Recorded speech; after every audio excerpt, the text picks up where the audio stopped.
Look on the. Hold on. Look on there before they pop up.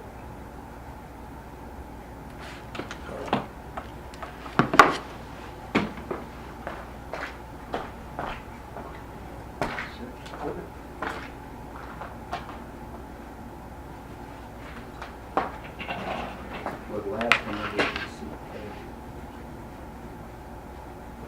Oh,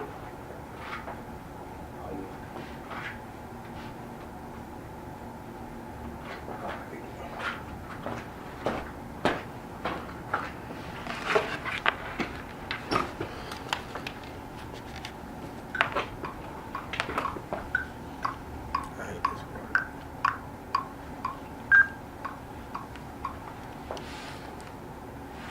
Good. What it do, what it do? This is your boy B Thrash. As y'all know, y'all tune in to Couch Talk 101. Shout out to my homie G, he behind the camera. And as you can see to my left, we have a special guest with us today. And I'm gonna let her introduce herself. Hey y'all, I'm Paisley. She's so cool. Just Paisley B on Instagram. That's it. Well, welcome to the show. And as you know, we get into different topics. We're gonna hit y'all with her being a flight attendant, her being a mommy, her with the boutique. So she popping out here in the street. So we're gonna give y'all all the information. So let's start off. The flights. How is that first off? Flying. It's really busy. My schedule is like crazy. I'm gone anywhere between 4 to 6 days straight. So that's for me, like I'm not home at all within those time frame. Like I can't go home at all. I'm usually, in a different state. And yeah. It's crazy. How did that come about? Like how did you get into that? Well, it's going on actually 4 years. So when I was in college, I went to Tennessee State, and I knew I wanted to be a flight attendant my junior year of college. But I was just like, you know what? Let me finish college. I got one more year. I'm just finish it out. But I knew I was not doing nothing with psychology. Like, I mean, I liked it, but I knew I wasn't going back to school and shit. So, oh, my bad. I'm over here cussing. No, it's cool. Okay.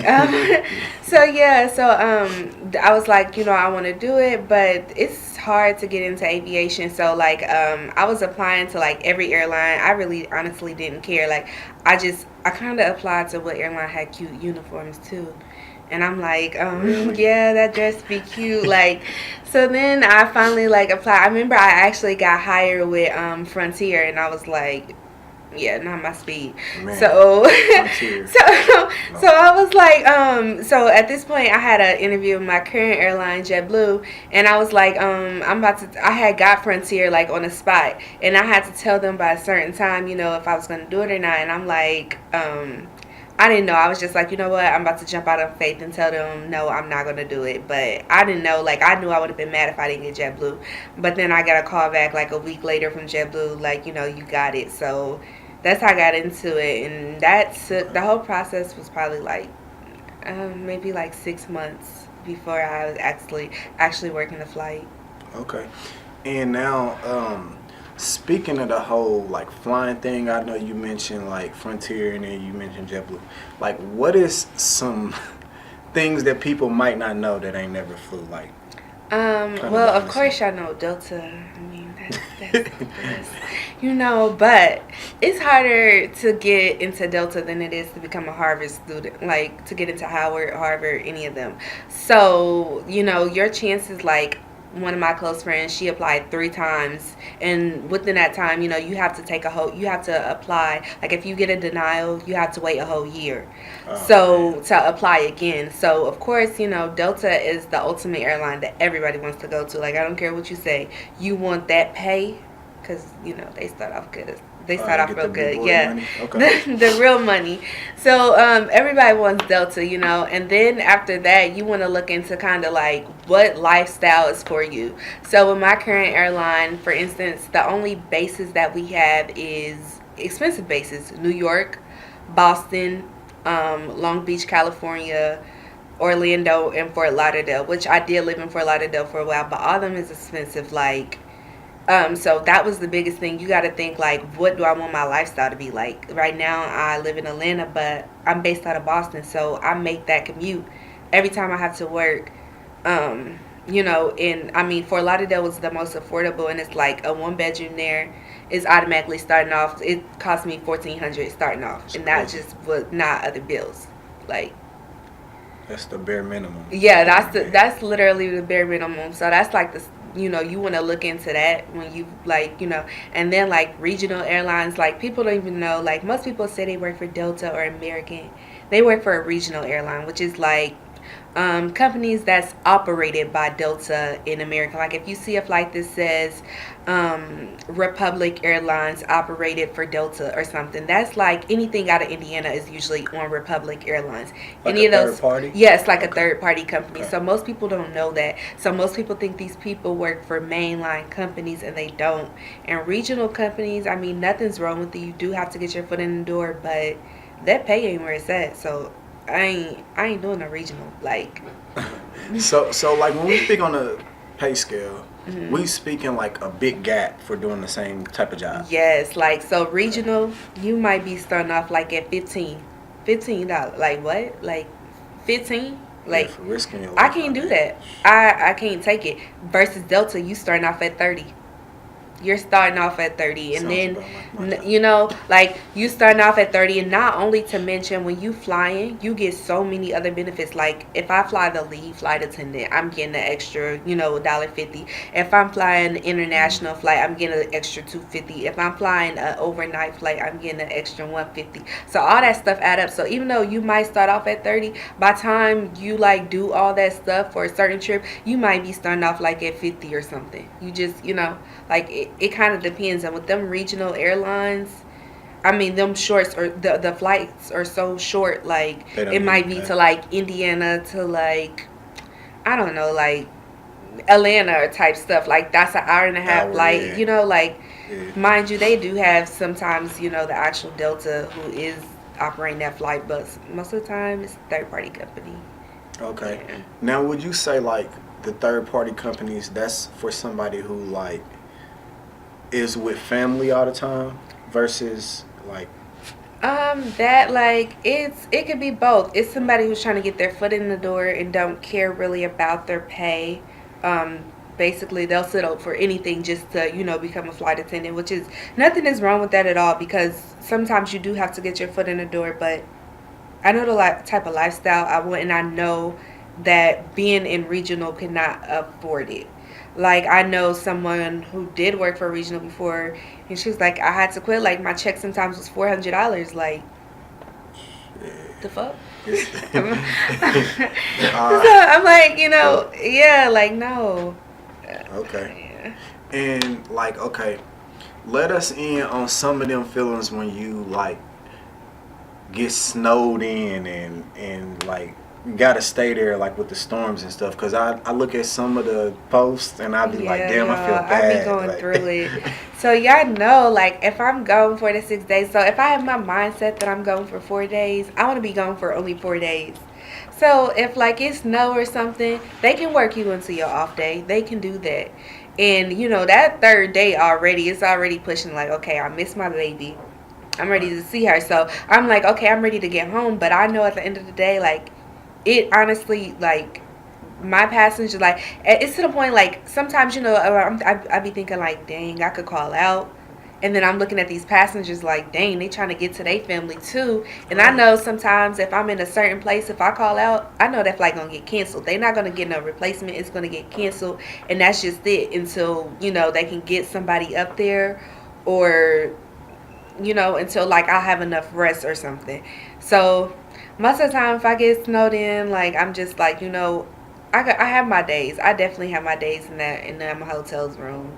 Like some days it's good, some days it's not, but I So- just be ready to get back home. that's what I was gonna ask. Like, y'all spend a lot of time in the hotels, like Honestly, crazy, they be like, flight attendants got holes in different cities and stuff. Yeah. Like y'all don't be knowing nobody, like walking into them situations. I mean, of course people in different city states, but I am like, they call it a slim clicker. I'm a slim clicker. You gonna see me out my hotel maybe once every 3 months. Other than that, when I get in that hotel, like it's to the point, like if they ain't got no microwave in the room and it's only downstairs, I'm gonna warm my food up before I go to my room because I'm not coming out of my room until it's time to leave. Like I'm staying in my room. Like some people do get out, adventure, be adventurous and stuff, but me, like I take that time to just relax, rejuvenate, and just honestly be lazy. And I'll like do some stuff in my business, or honestly I'll just scroll Instagram, bored. And you mentioned two things. We're gonna get into the next thing. You being a mommy and being a flight attendant. How was that like working out? So I say the hardest part about that is I feel bad sometimes. I'm like, she don't understand what I do just yet. So I'm like, she'll look, she'll cry when I get out the car. Sometimes I'm like, dang, like it's bad, yeah. So I'm like, oh man, I feel bad sometimes. It's like, I'm gone for 4 days. So it's like when I'm home, say I'm off like 3 days, it's like, okay, I feel like at that point it's my time to bond with my baby. Like I try to socialize, try to have a boyfriend, but yeah, it's hard. Like it's hard. Like my off days is really for me, my baby, me to run my errands and do everything while I can while I'm home, because once I go back to work, and it's like, okay, if I don't see her, like if I decide, oh, I just want to get up and fly and go somewhere, which I did used to do at first when I was a flight attendant, I could just go anywhere. It didn't matter if I came home, I would do that. But like now, if I do that, it's like, okay, you gone for 4 days, you go somewhere out of state for another 3 days, then after that you gotta return back to work for 4 days. So before you know it, you seeing your baby like 10 days. So I'm like, that's not cool. So I pretty much, my time is with her. Like I feel like it's important to have that balance, like when you know what I mean? Right. And you got a lot going on, which is, we're going to get into the next thing. So you a flight attendant, a mommy, and an entrepreneur. Yeah. So, my schedule be busy. Okay. And we see the boutique is booming. Can you give us some information on that? Yeah, so first off, y'all need to follow Selections by JP. Selections by JP just means, it's me and my best friend, Janara. So Janara and Paisley. We just actually started this boutique like June. In June we started. So honestly, at first, like, we had the cheapest looking clothes. Like, it was cheap, but it was cute. And we knew, like, if you was cute, you could just wear any, you can kind of just wear plain stuff. We're going to get into that in a podcast. So that's why it was funny, because, like, when we started, like, y'all, like, we ain't have nothing. Like, I ain't gonna lie, like, people be thinking like, oh, these girls lit, they wearing this, they wearing that, they got this, they got. Let me tell y'all, when we started, we put $100 a piece in this boutique. We put $100 a piece and was like, we just about to order stuff from vendors. We didn't know about these vendors. Some vendors didn't even have reviews. We was just like, we just about to risk it, like risk this little $100. We like, what's $100? Luckily, every single thing we got was good quality. Not one thing, I tell you, not one thing was bad. So we was like, okay, so we was doing that for a minute. Once we got that little stuff, we just flipped that money. And once we flipped that money, we did kind of take, like, we fell off a little, because like at this point we like, dang, we don't want this same type of stuff. We knew we wanted better stuff, but we just had to make sure, we was like ready to like put a little bit more money in and then take the money that we made. So we took the money that we flipped and then we put in like another 100. So at this point, we had like our low, I want to say all to me and her a piece, we probably came off like $250 for like the first like little drop, like, and that, I'm talking logo, like the first batch of clothes, all that. Like, we didn't come off of really nothing. Like, nothing. So you say, like, as you continue on, like, y'all got to keep putting in, and that's like a snowball effect. Yeah, right now, which honestly, we feel like, once the new year starts, we're not going to put in no more, because we just going to, the money that we flipping, we're making money now. But since we didn't really put any money into it to start the business, we're still having to put money into it. So like every time we get paid, we both might just drop something in the account, like, just because we know, like, we really ain't started with nothing. So like, okay. So now, like, we still have no, like, get little business cards, stuff like that, and we don't really want to spend the money that we made. We'd rather get clothes with that and then just put our money for business cards and stuff like that. Okay.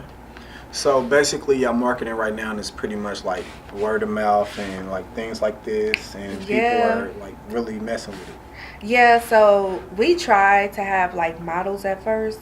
Like people model our clothes and little stuff like that.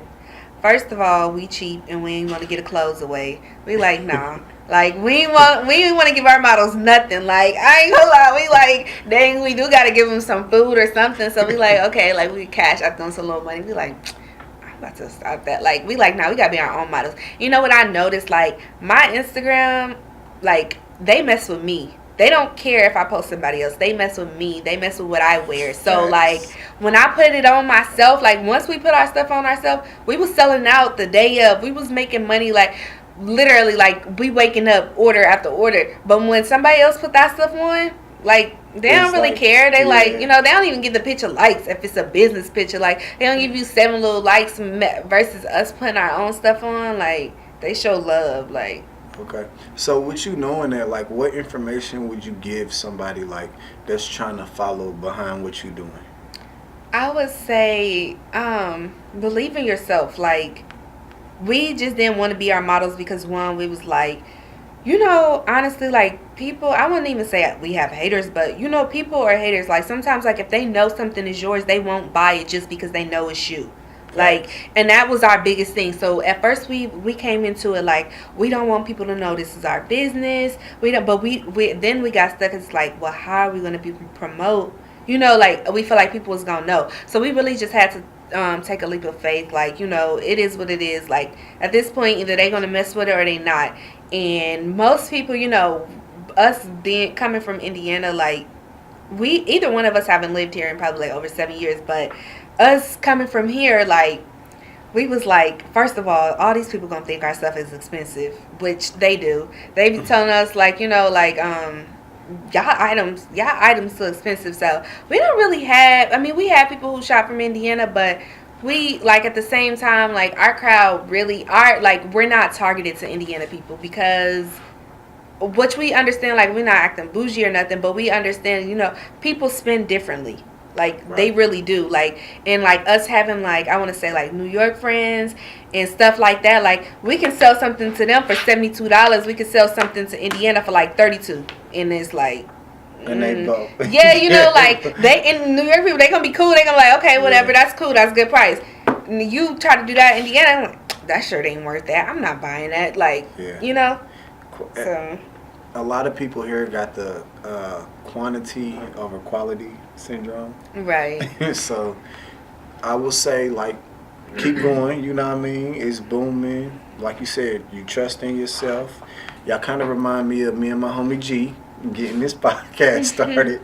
So, like, we was doing the same thing. Like, it's like, man, we don't want the face on there. Then we out here, like, you gotta show your face. So, right. You know what I mean? So it is what it is. Yeah, it's hard not to, show your face of your own business. And it's like, I want to take pride behind my own stuff. So Facts. It's just, it was hard. So at this point, it's like, this is us. This is our boutique. Like, this is me. Like, if you don't support it, which we notice people who do, who don't. We don't care. Like, business still gonna keep going. Out the gate. Now, with all of this mixture, being a mommy, being a flight attendant, doing a boutique, like what's the best experience you done had so far with these situations? I don't know how to really answer that, but I would say I like the feeling of being busy and knowing I'm being productive. Like literally, like let me tell you, like I just now got sleep today. Like it was Wednesday. I worked 4 flights on Wednesday. I stayed in the airport once I got back to Boston. I got back to base at like 2 a.m. Once I got back to Boston, I stayed in the airport because my flight was boarding at 6 a.m. So I'm like, I'm not going to go to my friend's house and have 4 hours. So that 4 hours, I stayed up. I got on the plane.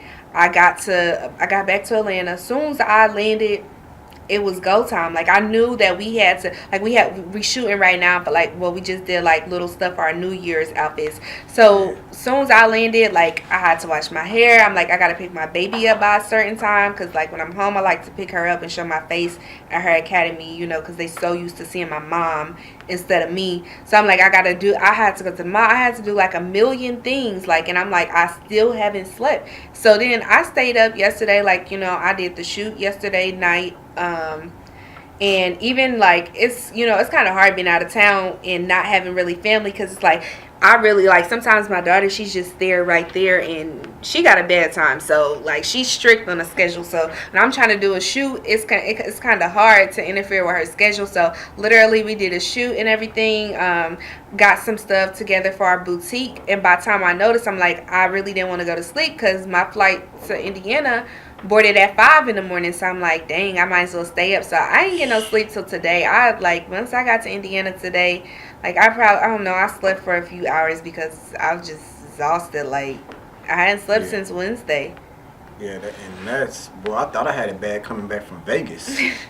Like you sound like you got the blues. Like I was tired. And then like when I get home, it's me. Like my daughter, that's me. Like it's here you go your kid. Like she been with me for 4 or 5, 6 days. Like it's straight here. So it's not like, oh, let me get a nap, let me get some rest in before. No, it's like, this is, here you go, right here. Yeah, kids like, ain't going for that. So I'm like, oh, so it's like, please take a nap. Like, and I don't really leave her at school all day either. So it's like, it's just be on me. I just be tired. Like, girl, lay down. Oh yeah, we definitely understand that, parents. Yeah. Okay, so this is the part of the interview to where we shout out all your platforms, like tell everybody where they can find you, how to get in touch with you. So look to the top camera.